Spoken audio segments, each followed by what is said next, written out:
Hello beautiful people, welcome back to my Lil Chris Style channel. And in this channel you can find sewing and thrifting related videos, and you also like sewing and thrifting, then don't forget to subscribe my channel and hit the bell icon.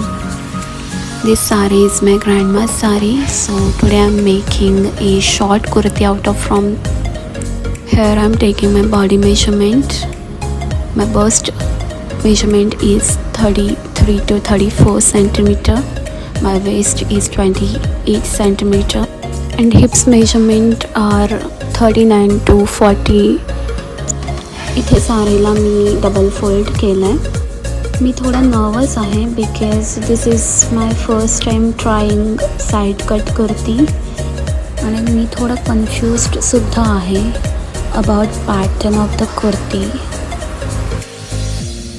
So ही आपली सिम्पलशी design आहे. So let's begin. इथे मी directly measurement main फॅब्रिकवरती draw करते आहे because I don't want to waste my time. But for beginners तुम्हाला पहिलं पेपर पॅटर्न कट करावं लागेल and then with the help of the paper pattern you can cut main fabric. इथे मी आधी नेकलाईन ड्रॉ केले आहे, then upper bust point draw करून घ्यायचं आहे. माझं अप्पर बस्ट मेजरमेंट आहे 32 centimetre. We gonna add 2 centimetre seam allowance, so it will be a 34 centimetre. असे सर्व मेजरमेंट्स मी ड्रॉ करून घेते. त्याच्यानंतर जे आपण मेजरमेंट पॉईंट ड्रॉ केले ते आपण कनेक्ट करत जाणार आहोत.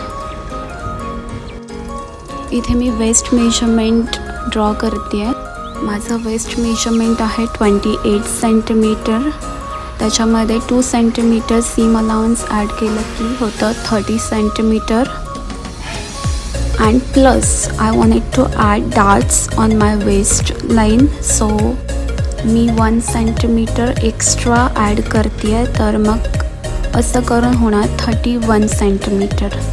सो इथे मी 1 सेंटीमीटरचा डार्टसुद्धा ड्रॉ करून घेतला आहे. असंच हिप मेजरमेंटसुद्धा आपण ड्रॉ करून घेणार आहोत. My hip measurement is 38 centimetre. We gonna add 2 centimetre seam allowance आणि कुर्तीची हाईट 27 सेंटीमीटर आहे.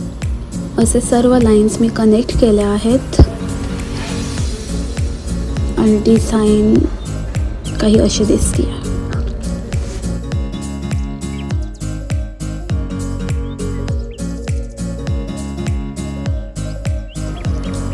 आता आपण सिझरच्या हेल्पने याला कट करून घेऊयात.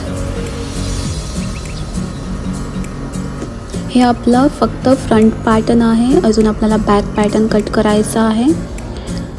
सो आपण फ्रंट पॅटर्नच्या हेल्पनेच आपण बॅक पॅटर्नसुद्धा कट करणार आहोत. ओके, पॅटर्न कट झालं आहे. आता आपण बघूयात ते कसं झालं आहे. मला थोडंसं नेक आहे ते थोडं ब्रॉड वाटतं आहे. सो मी इथे अगेन फोल्ड करते आहे पॅटर्नला प्रॉपर आणि 1 इंच नेकमधलं आपण थोडंसं फॅब्रिक कट करणार आहोत.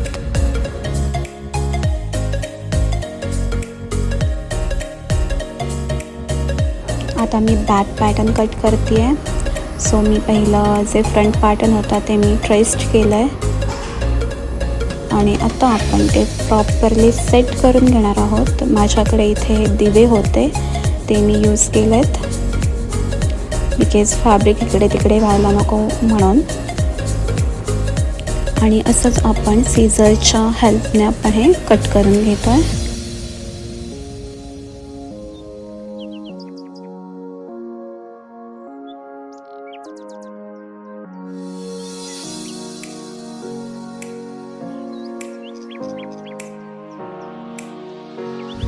मी वेगळं असं लायनिंग फॅब्रिक नाही आणलं आहे या कुर्तीसाठी. सो आपण साडीचंच फॅब्रिक यूज करणार आहोत कारण आपल्याकडे साडीचं फॅब्रिक खूप जास्त आहे.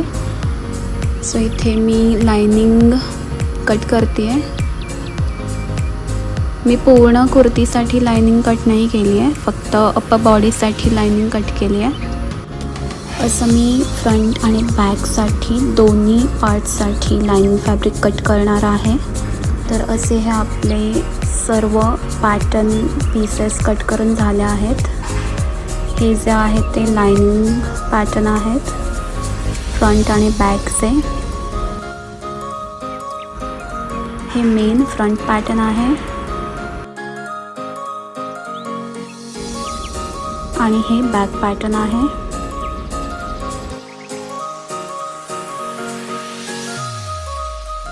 इथे मी लाईनिंग फॅब्रिक ट्रेस केलं आहे मेन फॅब्रिकवरती, हे बघायला की ते प्रॉपर आहे की नाही, मॅच होत आहे की नाही. जर एक्स्ट्रा फॅब्रिक असेल तर ते आपण कट करू शकतो. इथे आपण लाईनिंग फॅब्रिक अटॅच करताना आर्म होलपासून स्टार्टिंगपासून सगळं स्टिच करणार आहोत. फक्त जे वेस्ट लाईन आहे ती ओपन ठेवायची आहे बिकॉज आपल्याला ती फ्लिप करण्यासाठी यूज होणार आहे.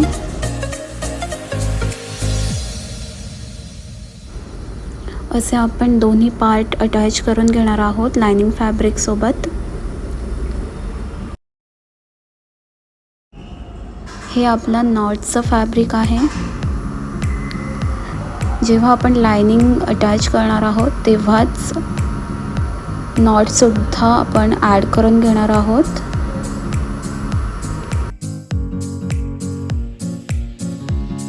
ओके, लाईनिंग फॅब्रिक नॉट असं सर्व अटॅच करून झालं आहोत आपण. आणि हे आहे बॅक पॅटर्न जे की हाफ रेडी झालं आहे.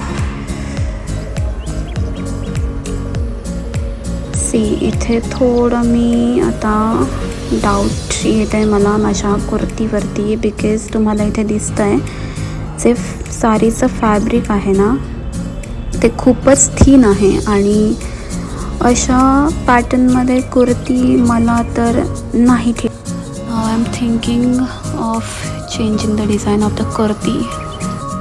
सो मी या कुर्तीला या शेपमध्ये कट केलं आहे आणि याखाली आपण घेर अटॅच करणार आहोत जे की हे रेडी आहे. असं आपण बोथ पार्टला घेर अटॅच केला आहे. अँड वन मोर टाईम मी असंच परत एकदा राऊंड कुर्ती बनवलं आहे. आय डोंट नो माझं राऊंड कुर्तीसोबतचं ऑब्सेशन कधी संपणार आहे, but I love to wear round and short kurti. What type of kurti you guys love to wear? Let me know in the comment section. Bye bye.